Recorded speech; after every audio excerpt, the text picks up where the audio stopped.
I guess I should have spoke a little faster.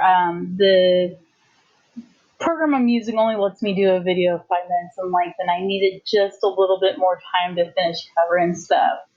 Um, so when you have pictures and you start putting them into your slideshow, one of the other things you're going to need to do is figure out what bingo space you want your pictures to count for. And the thing with this is you can only use it in one space, but it might fit in more than one space. So, for example, the one I was showing you of Dagny with the marker for the race car driver, she decided she was going to put that marker under a marker relating to sports. She could have put that under a marker relating to transportation. She could have put that as a marker featuring a person. She could put that as a marker featuring something or someone after 1900. So there were different spots she could have put that. This is where she decided to put that. And if later she decides, you know what, I'm closer to having a bingo if I move it over here, she could do that too. To mark your spots that you've completed, all you have to do is click on the square and come up here to the top part, and there's a little bucket. And if you click on that bucket, it gives you different fill colors you can use.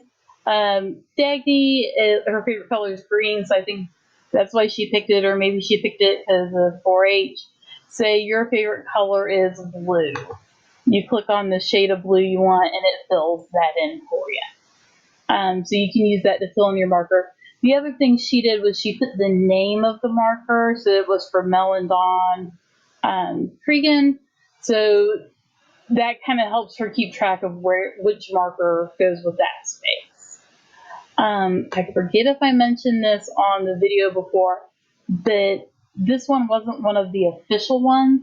It doesn't have the state of Indiana at the top. If you find ones like that, that's okay. You can still count them. You can still use them for the bingo.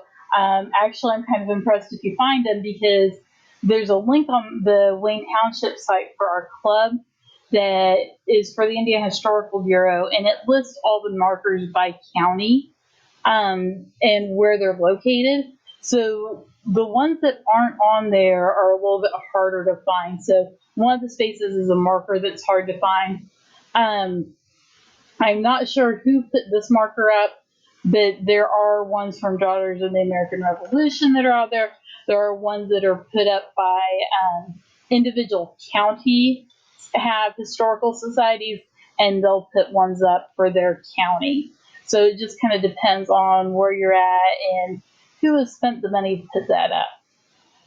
The other thing that we did at our first meeting is we played a Kahoot game to learn a little bit about the historical marker program and some of the historical figures that are featured or will soon be featured on them.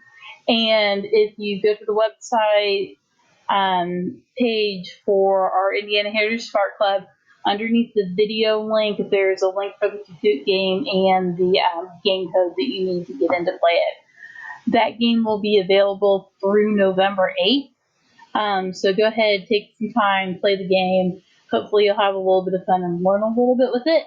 I actually learned something from it because Clinton was at our first meeting, and one of the questions I had put was, where is the Ben Davis historical marker at? Ben Davis was a train station that was here in Wayne Township, and the high school's named and the train station were named after a gentleman. And it had been one place and was taken down. And according to the Historical Bureau website, it was no longer up. But Clinton told me it is over at Ben Davis University. So that question I have the wrong answer for. He had to correct me on that because I did not realize it was over there.